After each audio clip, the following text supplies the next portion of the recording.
Hi friends, good morning. கையில் என்ன வச்சுக்கேன் பார்த்தீங்களா?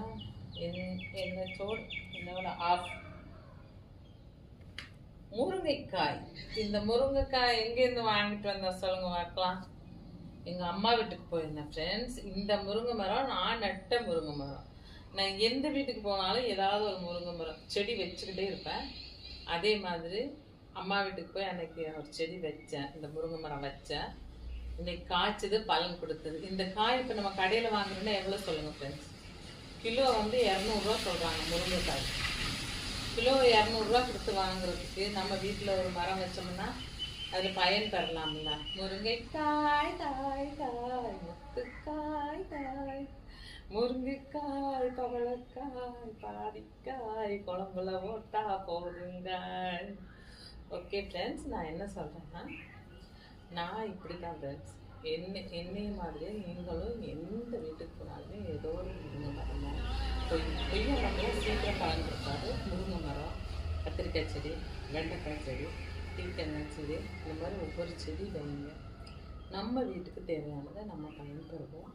அப்புறம் பார்த்திங்கன்னா, இந்த முருங்கைக்காய் வந்து ரொம்ப நார்ச்சத்து இருக்குது. இதில் வந்து சுகர் பேஷண்ட் நிறைய சாப்பிட்லாம். இந்த உடம்புல ஸ்கின் அலர்ஜி இருக்குது பார்த்தீங்களா, அவங்களாம் நிறைய சாப்பிட்லாம்.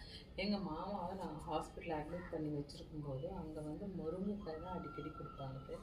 அவர் அடிக்கடி முருங்கைக்காய் தான் சாப்பிடுவார். முருங்கைக்காய், சுரைக்காய், பூசணிக்காய், இதெல்லாம் வந்து நம்ம உடம்புக்கு ரொம்ப முக்கியமான சத்துக்களை கொடுக்கக்கூடியது.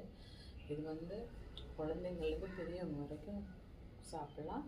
இன்னொன்று வந்து குழந்தை பெற்றவங்கெல்லாம் இதனோட பிஞ்சு சரக்கு தண்ணி வைப்பாங்க, செம்மையாக இருக்கும். நிறைய பால் சுரக்கும், குழந்தைகளுக்கு பால் கொடுக்குறதுக்கு நிறைய கிடைக்கும், பால் சுரக்கும் ஃப்ரெண்ட்ஸ்.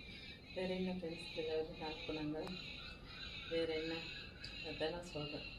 நம்ம தான் நம்மளை பார்த்துக்கணும் ஃப்ரெண்ட்ஸ், வேறு ஒன்றும் இல்லை. சொல்கிறதுக்கு என்ன இருக்குது? இன்றைக்கி எங்கள் வீட்டில் முருங்கைக்காய் போட்டு இது வைக்க போகிறோம். தேங்காய் பால் ஊற்றி சொதி மாதிரி வைப்போம் ஃப்ரெண்ட்ஸ், சூப்பராக இருக்கும். சாதம் வடித்து முருங்கைக்காய் வச்சு அப்பளம் வறுத்து சாப்பிடலாம் ஃப்ரெண்ட்ஸ். மத்தியானம் இதுதான் எங்களோட லன்ச்சு. நான் உங்களுக்கு லன்ச் சாப்பிட்றப்ப சொல்கிறேன். வேறு என்ன சொல்லலாம்? வேறு ஒன்றும் சொல்கிறதுக்கு இல்லை. கோயம்புத்தூரில் ஒரே மலை மலை மலை மலை மலையாகவே இருக்குது.